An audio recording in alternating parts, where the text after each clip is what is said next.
제17장. 에브라임 산지에 미가라 이름하는 사람이 있더니 그의 어머니에게 이르되, 어머니께서 은 1,100을 잃어버리셨으므로 저주하시고 내 귀에도 말씀하셨더니 보소서, 그 은이 내게 있나이다. 내가 그것을 가졌나이다. 그의 어머니가 이르되, 내 아들이 여호와께 복받기를 원하노라. 미가가 은 1,100을 그의 어머니에게 도로 주매 그의 어머니가 이르되, 내가 내 아들을 위하여 한 신상을 새기며 한 신상을 부어 만들기 위해 내 손에서 이 은을 여호와께 거룩히 드리노라. 그러므로 내가 이제 이 은을 내게 도로 주리라. 미가가 그 은을 그의 어머니에게 도로 주었으므로 어머니가 그 은 200을 가져다 은장색에게 주어 한 신상을 새기고 한 신상을 부어 만들었더니 그 신상이 미가의 집에 있더라. 그 사람 미가에게 신당이 있으므로 그가 에봇과 드라빔을 만들고 하나들을 세워 그의 제사장으로 삼았더라. 그때에는 이스라엘에 왕이 없었으므로 사람마다 자기 소견에 오른 대로 행하였더라. 유다 가족에 속한 유다 베들레헴에 한 청년이 있었으니 그는 레위인으로서 거기서 거류하였더라. 그 사람이 거주할 곳을 찾고자 하여 그 성읍 유다 베들레헴을 떠나 가다가 에브라임 산지로 가서 미가의 집에 이르매 미가가 그에게 묻되, 너는 어디서부터 오느냐? 나는 유다 베들레헴의 레위인으로서 거류할 곳을 찾으러 가노라. 내가 나와 함께 거주하며 나를 위하여 아버지와 제사장이 되라. 내가 해마다 은 10과 의복 1벌과 먹을 것을 주리라. 하므로 그 레위인이 들어갔더라. 그 레위인이 그 사람과 함께 거주하기를 만족하게 생각했으니 이는 그 청년이 미가의 아들 중 하나같이 됨이라. 미가가 그 레위인을 거룩하게 구별하매 그 청년이 미가의 제사장이 되어 그 집에 있었더라. 이에 미가가 이르되, 레위인이 내 제사장이 되었으니 이제 여호와께서 내게 복 주실 줄을 아노라.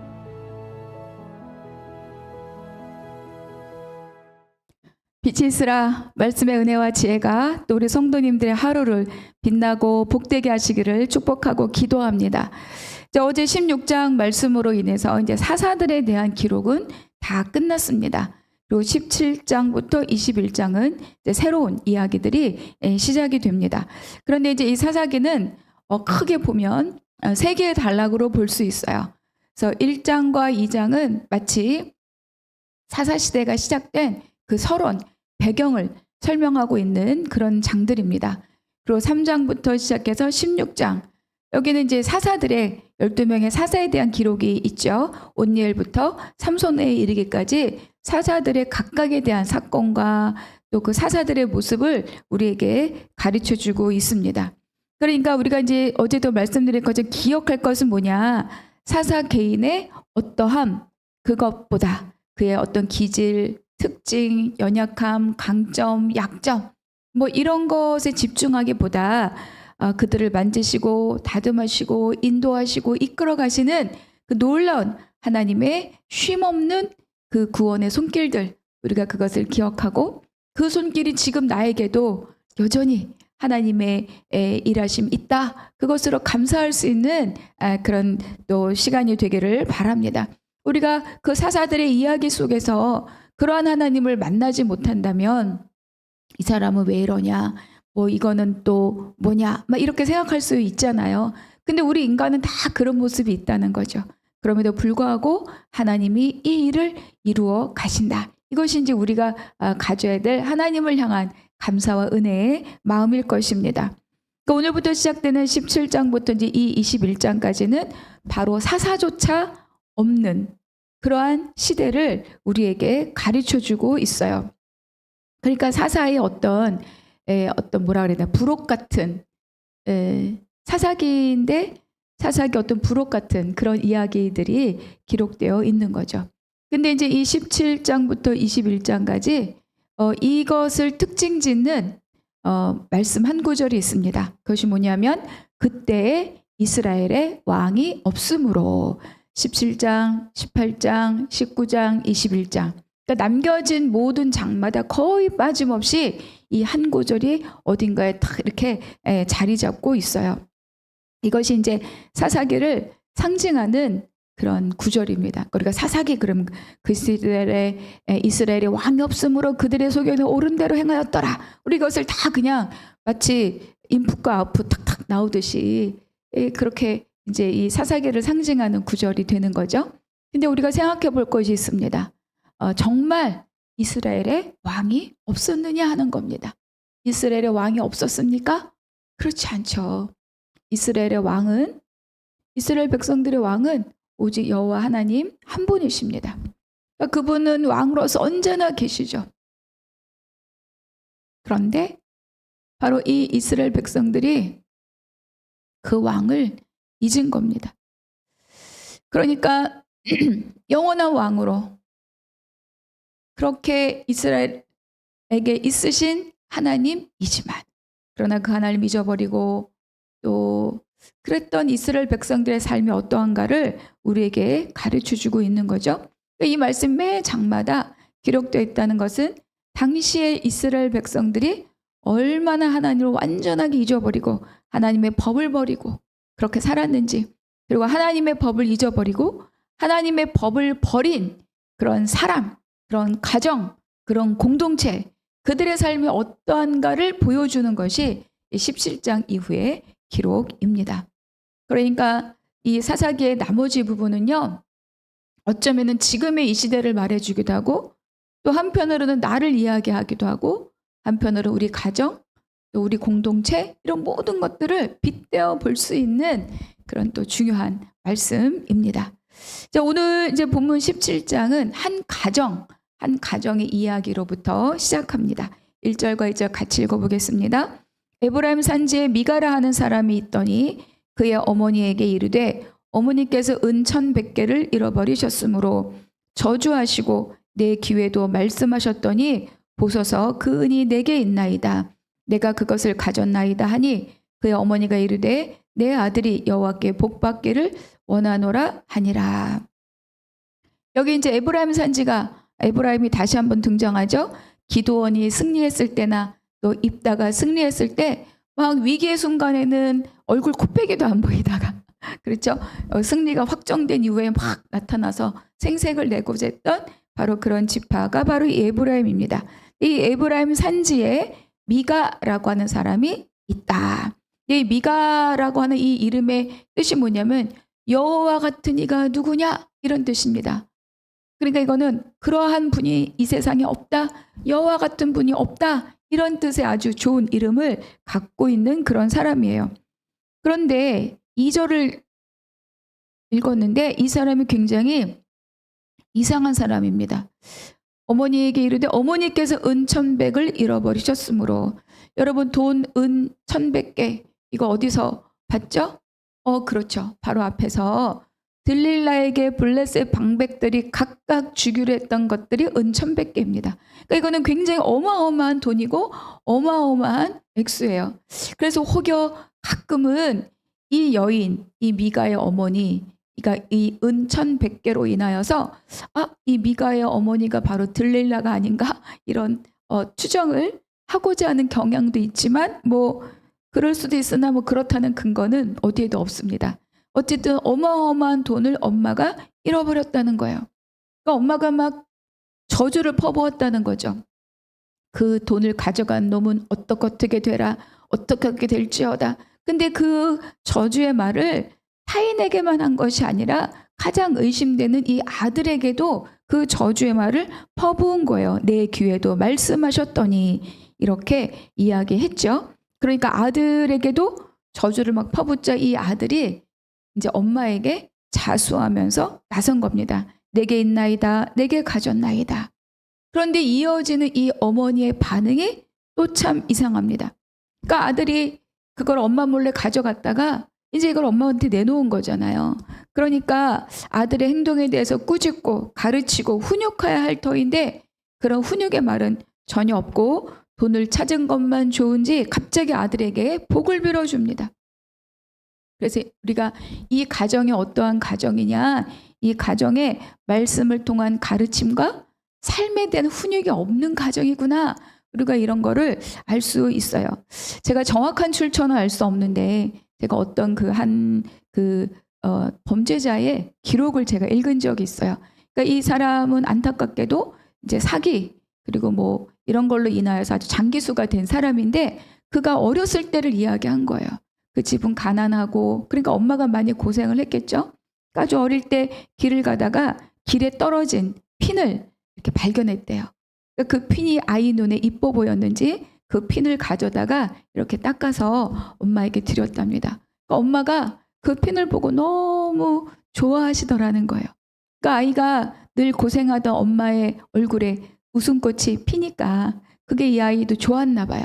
그래서 이 아이가 그때부터 늘 길을 헤매면서 다니는 거예요. 엄마에게 줄 예쁜 것이 뭐가 없나. 그런데 뭐 길에 날마다 그런 것이 떨어져 있을 리가 없지 않습니까? 그러니까 이 아이는 엄마를 위한다. 엄마에게 미소를 주고 싶다. 그 마음으로 결국은 남의 것에도 손을 대기 시작한 거죠. 때로는 문방구에서, 때로는 상점에서 이것저것. 근데 그것이 나중에는 엄마에게 뿐만 아니라 결국은 그것이 쌓이고 쌓여서 큰 도벽이 된 거예요. 그런데 엄마에게 이제 이런 걸 갖다 줄 때마다 엄마가 그 아이에게 아무 말도 안 한 거죠. 분명히 돈도 없는 아이가 무언가를 들고 왔다면 그 출처를 물어보고 어떻게 된 건지 확인하고 그리고 그 아이가 잘못했다면 엄마가 함께 가서 사과하고 가르쳤어야 되는데 그런 과정이 없었다는 거예요. 그게 그 내용의 핵심이었습니다. 그러니까 가르쳐야 할 것을 가르쳐야 합니다. 가르쳐야 할 것을 가르치지 않으면 그 삶이 어떤 방향으로 왜곡되어 갈지 우리는 알 수 없는 거예요. 그래서 가르침, 훈육 이런 게 우리에게 필요한 거죠. 근데 이 가정은 이 미가의 가정도 가르쳐야 할 것을 가르치지 않고 있다 알 수 있는데 왜 그러냐?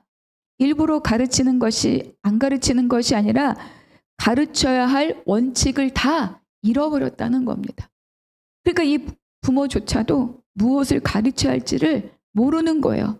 무엇을 배워야 할지도 모르고 그저 내 자식이 평안하게 복받고 살기만을 바란다는 거죠.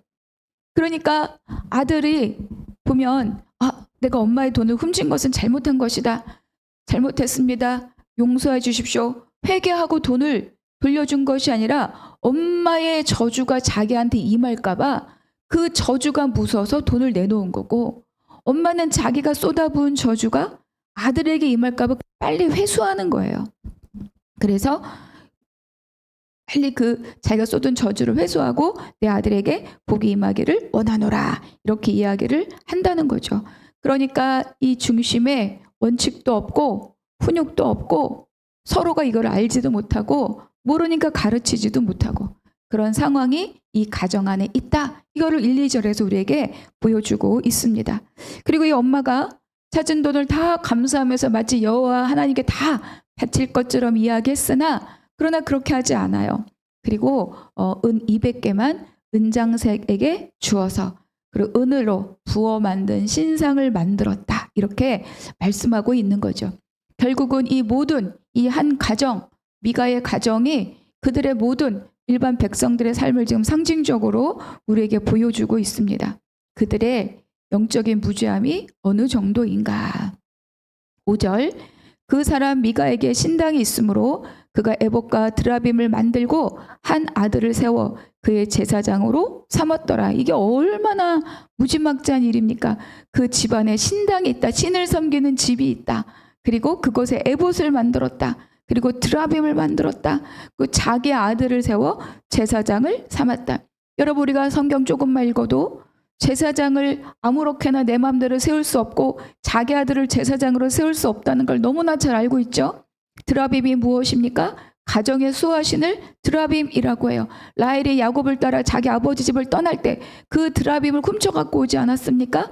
그런 속성들, 그런 가나안의 풍습들, 이방의 풍습들 이들이 아주 일상에서 지금 하고 있다는 것을 말씀하고 있어요. 에봇은 무엇입니까? 제사장만이 입을 수 있는 옷이 바로 이 에봇입니다. 그런데 그것들 내가 입겠다고 우리 아들 입히겠다고 그것을 만들고 입히고 부어 만들고 그걸 자기 집에 있는 신당에 이렇게 모셔놨다는 거예요. 불자들이 불상을 자기 집안에 들여놓듯이 제가 중학교 때 친하게 지냈던 친구가 있어요.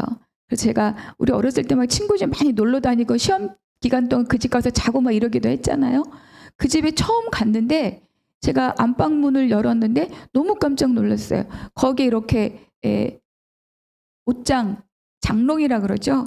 그 장롱과 화장대 사이에 뭐가 이렇게 있는 거예요. 그리고 거기에 무슨 형상이 이렇게 그림이었나 이렇게 만든 상이었나 있고 밑에 뭐도 있고 막 그래서 이렇게 보니까 내 친구 언니도 집에 들어올 때 거기서 이렇게 절하고 나갈 때 하고 나가고 그 엄마와 언니가 그렇게 하고 있는 거 처음에 저는 그게 뭔지 몰랐어요. 근데 나중에 알고 보니까 그게 남묘호랭개교 신당이라는 거예요. 그러니까 그 집이 그거를 믿는 가정이었던 거죠. 저는 그때 예수님도 믿지 않은 시절이라 그거 막 이렇게 경각심이 있진 않았고 그래도 제 눈에 보기에도 참 뭔가 이상하다. 왜 저러지? 뭐 이런 생각을 했었던 적이 있어요. 그러니까 그런 것처럼 이 가정 안에 그런 거를 지금 세워놓고 막 자기 마음대로 제사장 세우고 제사장 옷 만들어 입히고 수호신 세우고 이렇게 지금 하고 있는 거죠.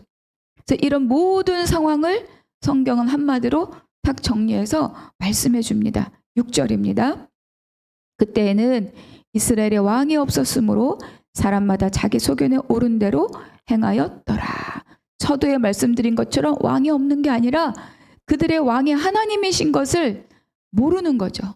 인정하지 않고 그래서 자기가 좋은 것이 좋은 것인 줄 알고 그렇게 살고 있더라. 그래서 오직 하나님만을 섬기라. 우리가 하나님만을 섬기겠습니다. 맹세하였지만 여호수아의 말대로 그들이 그것을 실행하지 못하고 있는 그 삶의 현실을 지금 우리에게 가르쳐주고 있어요. 이 어머니는 자식도 우상이고 우상도 우상이고 하나님도 여러 가지 우상 중에 하나로 그러니까 나에게 복 줄 것 같은 모든 것들은 다 모아서 자기 집안에 놓고 이것도 빌고 저것도 빌고 이런 굉장히 혼탁한 그런 영적인 삶을 살고 있다는 것을 우리에게 보여줍니다. 그런데 이런 모습이 과연 이 미가의 집안만의 모습이겠느냐? 여러분 냉정하게 말하지만 저와 여러분 모두가 다 이런 상황에서 우리는 100% 예외다 이렇게 말할 수 없는 거예요. 교회를 열심히 나오고 봉사를 열심히 하면서도 그 안에 자식의 우상, 돈의 우상, 명예의 우상 이런 모든 어떤 자존심의 우상, 체면의 우상 이런 모든 것들이 우리의 중심을 차지하려고 그렇게 애쓰고 있다는 것을 우리는 잊지 말아야 합니다. 그렇기 때문에 어쩌면 우리의 모습을 이 미가의 가정의 모습에서 발견할 수 있습니다. 나는 이러지 않은가? 내 안에 신당이 있지 않은가? 내 안에 드라빔을 놓고 있지 않은가? 내 안에 오직 자식을 위해서 내가 하나님을 이용하려 하고 있지 않은가? 이런 많은 것들을 오늘 이 미가의 가정을 통해서 한번 돌아볼 수 있는 우리가 되기를 바랍니다. 그런데 이제 이런 영적인 타락이 한 가정의 문제가 아니라는 겁니다. 7절 유다 가족에 속한 유다 베들레헴에 한 청년이 있었으니 그는 레위인으로서 거기 거류하였더라. 그러니까 레위인이 이제 유다 베들레헴에 있었던 거예요.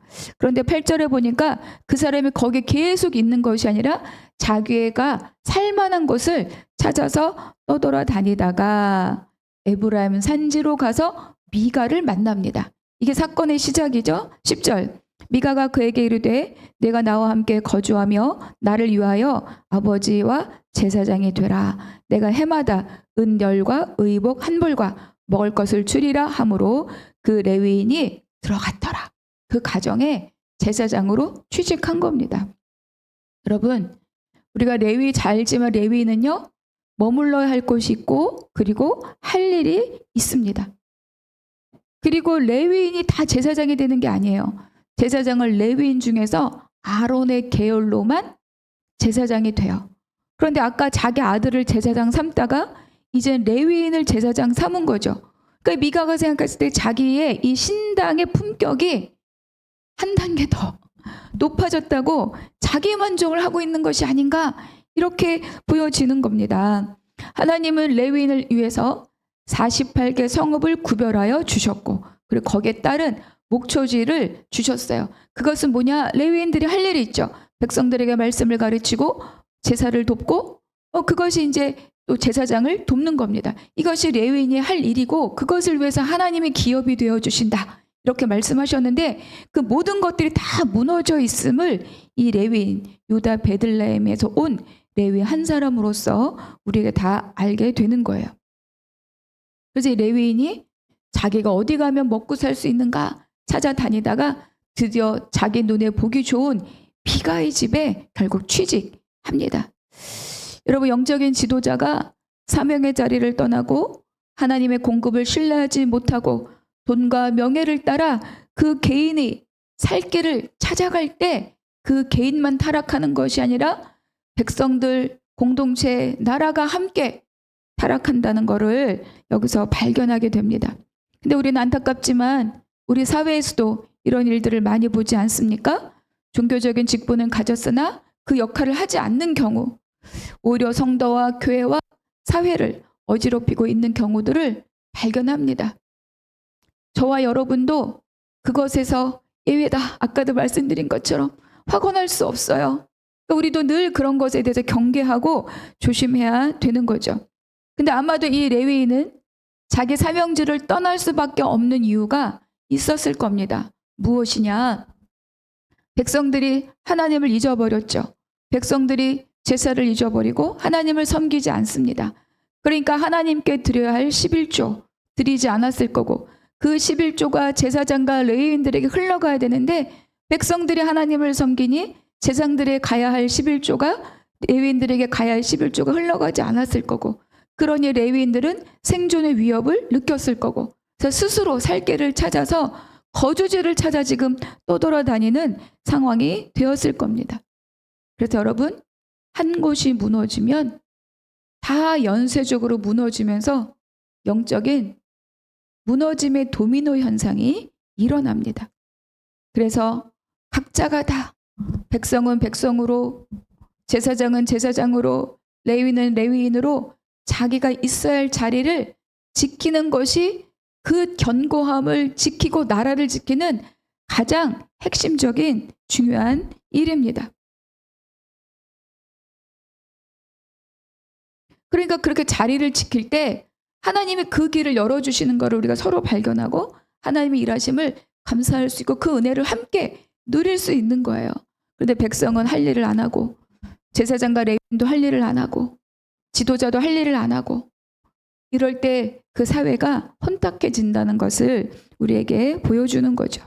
그래서 결국 이 청년 레위인은 이 집안의 가정의 제사장으로 취직하였습니다. 그런데 이렇게 가정 제사장으로 취직한 청년, 이 레위인이 할 수 있는 일이 무엇이겠습니까? 그러니까 집주인의 입맛에 맞는 복들을 빌어주는 거예요. 마지막 절에 보니까 미가가 만족하며 이렇게 이야기해요. 이제 레위인이 제사장이 되었으니 우리가 날마다 하나님의 복을 누리지 않겠는가? 이런 종교적인 자기 만족감을 누리고 있는 거죠. 그래서 하나님의 말씀을 레위인이 가르치는 것이 아니라 자기에게 먹거리를 주고는 집주인에게 입맛에 맞는 말씀을 전해주는 그런 뭐라 그래야 되나 종교 직업자가 맞춤 종교 지도자가 된 거죠. 근데 제가 오늘 새벽에 말씀을 읽다가 문득 그런 마음이 들었어요. 이건 뭐 저도 예외는 아닙니다. 우리가 어떤 경우에 막 그 가정에 그 가문에 목회자가 여럿 있다는 것을 이렇게 막 자랑스럽게 이야기하는 경우가 있죠. 물론 자랑스러운 일입니다. 부르심을 받은 자들이 많이 있다는 것은 그런데 제가 말씀드리고 싶은 그것으로 자기 가문과 자기 가정과 자기의 믿음의 만족도의 측정을 삼으면 안 된다는 거예요. 목회자가 그 가정에 세워졌다는 것은 그 목회자 사명을 함께 지고 간다는 뜻입니다. 그래서 목회자가 일탈하지 않고 온전히 하나님 앞에 집중하고 기도하고 그 맡겨진 사명을 다할 수 있도록 기도로 도와야 되는 것이 그 가문이 해야 할 일인 거죠. 그래서 우리 집에 목회자가 많아. 우리 가정에 목회자가 많아. 우리 가정에 레위인이 제사장이야. 이것과 이러한 마음들이 아주 기묘한 데서 일맥상통할 수도 있겠다. 새벽에 문득 그런 마음이 들어서 제가 마음이 썸짓했습니다. 여러분, 레위인을 제사장으로 세운 것이 그 가정의 복의 이유가 되지 않는다는 것을 여기서 말씀해 주고 있는 거예요. 그러니까 이 백성들의 정말 레위인을 집안에 두면 복 받겠다. 우리 가정에 목사님이 많으니까 우리 가정에 복이 오겠다. 하나님께서 복을 주시죠. 그런데 그것이 그 이유가 아니라는 것을, 이 미묘한 차이를 우리가 정말 영적으로 분별하고, 그렇게 종교적인 자기 만족감이 아니라 정말 하나님 앞에 온전하게 그 삶을 내어드릴 수 있는 우리 모두가 되기를 바랍니다. 묵상 질문 첫 번째, 오늘 나에게 주신 한 구절 은혜의 말씀 기록하고 적용하시기 바랍니다.